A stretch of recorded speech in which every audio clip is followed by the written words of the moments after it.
നമ്മുടെ നാട്ടിൽ കിട്ടുന്ന മന്തിക്ക് എന്തൊരു ടേസ്റ്റാ. അതിൻ്റെ 7 ഇലത്തെത്തൂല ഇവിടെ കിട്ടുന്നതിന്. അതുകൊണ്ട് ഞാനങ്ങ് വിചാരിച്ചു വീട്ടിലൊരു മന്തി ഉണ്ടാക്കാന്നേ. നമുക്കാദ്യം റൈസിനുള്ള പരിപാടികൾ നോക്കാം. എത്ര അളവ് അരി എടുത്തോ അതിന് കുറച്ച് തോനെ വെള്ളം ഒഴിച്ചിട്ട് അതൊന്ന് തിളച്ച് വരുമ്പോഴത്തേക്കും അതിലേക്കൊരു കൈയളവിൽ ജീരകം, കുരുമുളക്, ഉപ്പ്, 2 നാരങ്ങ, ഒരു നാരങ്ങ 2ആയി മുറിച്ചത്, പിന്നെ നമ്മൾ നല്ല അസലായി കഴുകി വെച്ചേക്കുന്ന ബസ്മതി അരിയും അതിലേക്ക് 2 ഉണക്ക നാരങ്ങയും കൂടി ഇട്ട് ഇതങ്ങ് അടച്ചു വെക്കുക. ഇടയ്ക്കൊന്ന് മൂടി തുറന്ന് നോക്കണം കേട്ടോ, കാരണം ഇത് മൊത്തത്തിൽ അങ്ങ് വേവണ്ട, ഒരു 50% വേവ് മതി. ചിക്കൻ മന്തി ആയതുകൊണ്ട് ചിക്കൻ വേണമല്ലോ. നമുക്ക് ചിക്കൻ ഒന്ന് എയർ ഫ്രൈ ചെയ്തിട്ട് മന്തിയിലേക്ക് ഇട്ടാലോ?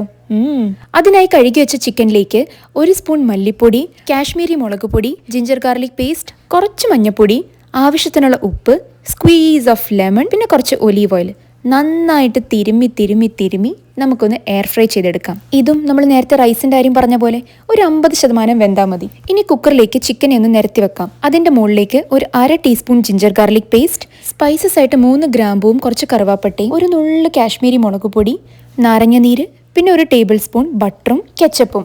ഇനി 2 മാഗി ക്യൂബ് എടുത്ത് അതൊന്ന് തവിട് പൊടിയാക്കി ഇടുക. അതിലേക്ക് കുറച്ച് മഞ്ഞപ്പൊടിയും കൂടി ഇട്ടിട്ട് നല്ല രീതിയിൽ മിക്സ് ചെയ്തെടുക്കുക. അത് കഴിഞ്ഞ് കട്ട് ചെയ്ത് വെച്ചിരിക്കുന്ന ക്യാപ്സിക്കം കൂടി മേളിലേക്ക് ഇങ്ങനെ വെതറുക. ഇത്രയുള്ളടാ, പണി കഴിഞ്ഞു. പിന്നെ നമ്മൾ നേരത്തെ പ്രിപ്പയർ ചെയ്ത് വെച്ചിരുന്ന റൈസും കൂടെ നമ്മൾ ദം ചെയ്യുന്ന പോലെ ഇതിന്റെ മുകളിലേക്ക് അങ്ങോട്ട് ഇടുക. അലങ്കാരത്തിനാണോ അലങ്കോലത്തിനാണോ എന്തായാലും കുറച്ച് കുരുമുളക് അതിലേക്ക് വെതറുക. ഞാനിവിടെ ഫുഡ് കളർ ഒന്നും ആഡ് ചെയ്യുന്നില്ല, പക്ഷെ മന്തിക്കൊരു മഞ്ഞ കളർ കിട്ടാൻ വേണ്ടിയിട്ട് മഞ്ഞപ്പൊടി വെള്ളത്തിൽ ചാലിച്ചിങ്ങനെ ഒഴിച്ചാൽ മതി കേട്ടോ. എന്നിട്ട് 3-4 പച്ചമുളക് അതിലേക്ക് തലകൊത്തി വെക്കുക. ഇനിയിപ്പോൾ എന്താ, അടച്ചു വെച്ച ഒരു വിസിൽ, മന്തി റെഡി. ഇനി നമുക്ക് ഇതേ ചൂടിൽ കുറച്ച് മയണൈസും സാൽസയൊക്കെ കൂട്ടിയിട്ട് ഒരു പിടിയങ്ങ് പിടിക്കാം. ഞാൻ ഉണ്ടാക്കിയോണ്ട് പറയല്ല കേട്ടോ, അടിപൊളിയായിട്ടുണ്ട്. നിങ്ങളിത് ട്രൈ ചെയ്യണേ. അപ്പോൾ ഓക്കെ.